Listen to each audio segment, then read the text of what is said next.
The trails at Marsh Creek, it's such a special, unique community. This portion of Chester County is known for its gorgeous rolling hillside, and the trails at Marsh Creek is no exception.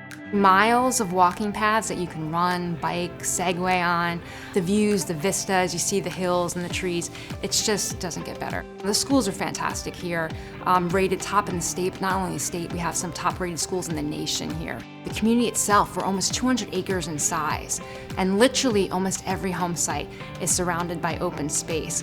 We have 11 floor plans that you can choose from here, which is great because we have something for everyone, ranging from 2,600 square feet to over 4,000 square feet. The house we're featuring here is the Covington farmhouse. What's nice about the Covington is that it's a very generously sized home. It's 3,400 square feet, and there's so much customization you can do to it to make it feel like your own.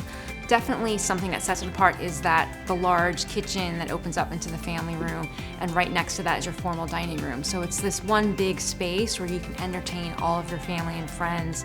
And the owner's suite, there's so many things you can do there as well. It's a huge, generous size, and you can really create that spa-like feeling that you get to enjoy every day. From the design of our homes, we have these amazing open floor plans, these beautiful open settings, and you look out your windows and it feels like a resort area. I think what our customers want is they want to feel like they're on vacation every day, and that's what you get at the trails at Marsh Creek.